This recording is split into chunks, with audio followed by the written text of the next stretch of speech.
In the name of the Father, and of the Son, and of the Holy Spirit. I was speaking with one of my spiritual sons about ideas, about videos, and he said, what about consistent themes that you hear in confession?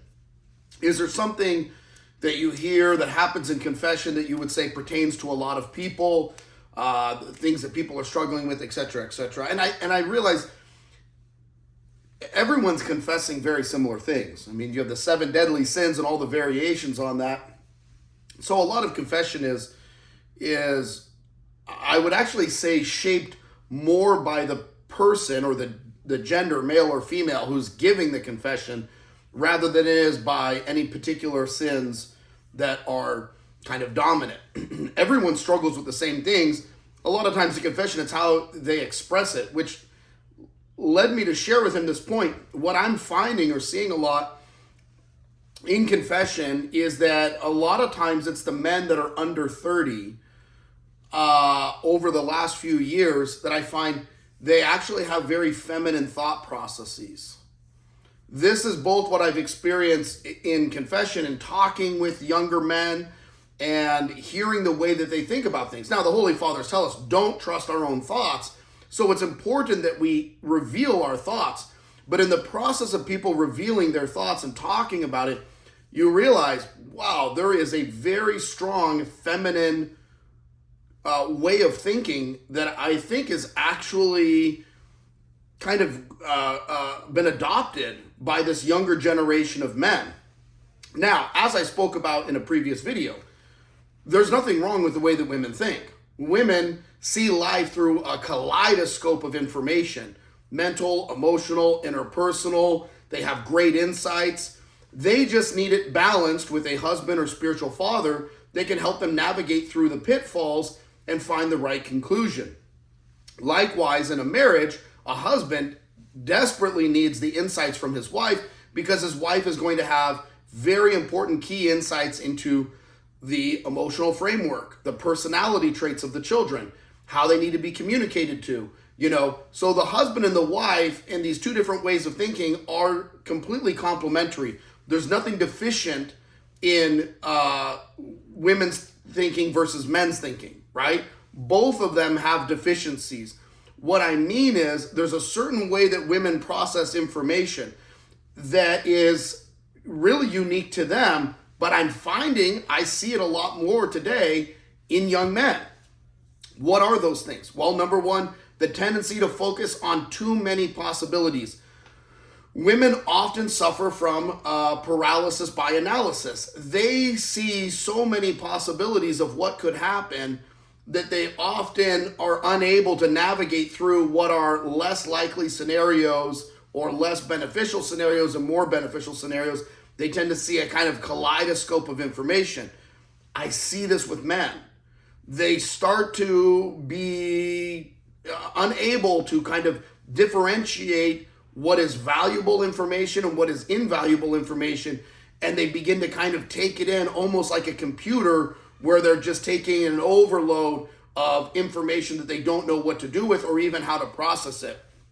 Number two, women tend to look for perfect answers. Most women I've encountered are perfectionists. It seems to be something kind of almost inevitable with women. Maybe this is North American women in particular, but they love the idea of making the perfect decision. Again, perfect decisions don't exist, right? We make the best possible decisions with the limited amount of information that we have, and then we move forward. So that's number two. Number three, they make their decisions based on the fear of failure instead of the risk of reward. What is a frequent example of this? Women tend to marry men that are safe. They tend to marry men that are safe because men that are safe don't challenge them. And when they do that, they oftentimes come back afterwards and have feelings of regret about who they married because the person is safe and consistent, but doesn't challenge them, doesn't exhibit much manly characteristics, it isn't very adventurous. And ultimately, a lot of times women find these men very boring after a couple of years. What they once thought was safe has then become boring. Men tend to make decisions based on the risk to reward. This is why we have a history of men going to war, sailing the seas, exploring North America, doing all of these things, because men think about the reward and the possibility of what could happen rather than the fear of failing. What I'm seeing with young men today is that there's a type of neuroticism in their thinking where they second guess themselves all the time. They see so many possibilities. They're afraid of failing. They don't think of the risk to reward ratio. They kind of act in a more timid way about life. They're not going after it. They're not trying to conquer life. Instead, they oftentimes feel that they are being conquered by life. And so when I see this and when I talk to men and they begin to reveal these thoughts and these patterns of thinking, there's a couple things that I know are kind of feeding into this. Number one, life is not a simulation. Life is not a video game. Life is happening in real time, and there's no pauses or do-overs. This means that you are going to make perpetual, decisions that are not the best. Why? Because we have that saying, hindsight is 20/20. You're constantly making decisions based on limited information. The reality is that when you build confidence based on failure. The most confident people are the people who have failed the most, not the people who've been the most successful. The people who have failed the most have learned from their mistakes or decisions, the things that they would do different, and they continue to build on them. That's one of the hallmarks of being a man, is overcoming adversity and being okay with looking bad, with being a failure, with falling short. You often see this with entrepreneurs, and they'll say, I had 4 businesses go bankrupt. I had, 15 great ideas, but I didn't make any money until the 16th. And so it is that you often find that this kind of daring, this fight that has to take place for success and for confidence is a very manly attribute, but it's based on failure.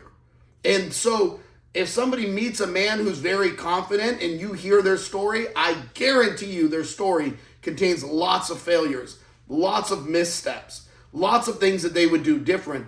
But in the face of adversity, they'd learn to overcome it. And that's what built their confidence. Because if you think that life is like dominoes and everything's going to fall in your favor and everything's going to work out, you're not going to make it very far. That is not the nature of life and of existence. Number 2, men make decisions today that tell them one thing that is incongruent with their mind. What do I mean by that? Men often look at internet videos of other men being intimate with women that they cannot get. So 2 major problems. Number 1 is they're looking at another man's genitalia. This is bizarre. And every man, I think, knows that this is weird to do that. Number 2, men are looking at women that they can't get. And so the illusion of the internet content is that you're a winner, and yet every man who comes to me when they've committed this sin says, I feel like a failure. So if you make decisions that enforce the fact that you're a loser, that you're a failure, that you're looking at other men, that you can't get women, guess what? This is going to severely undermine your ability to see yourself as the protagonist in the story of your life, making decisions, conquering foes, and overcoming adversity. What you're going to be constantly putting in your mind is, I am a loser, I am pathetic. If you constantly feed yourself with the thought that you are a loser, that you're pathetic, and that you're doing things that you don't want to do, you are never going to have the confidence of a man to make decisions and move forward and trust in God. That's number 3. In an earthly relationship, it is totally necessary for me as a father with my 10-year-old son to get him up in the morning, tell him to brush his teeth, make his bed, clean up his room, wash his face, brush his teeth, do his prayers. That is completely normal, okay? If he is 20 years old and I am calling him up in the morning and saying, son, you've got to get out of bed, you've got to do your prayers, you've got to brush your teeth, that is pathetic. okay? We have a relationship with God the Father where he is our Father and he expects us to act like men.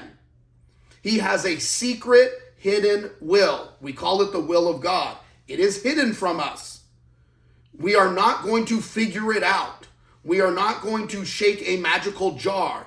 All the people who go, oh, I prayed and I felt like God was telling me, is nonsense. When people talk like that, they always say that God agrees with whatever their inclination is. It's like God never tells them to do anything they don't want to do.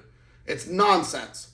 Be a mature adult man means living in a relationship with God where you trust in his secret holy will and you constantly are praying for him to bless you and to bless your life.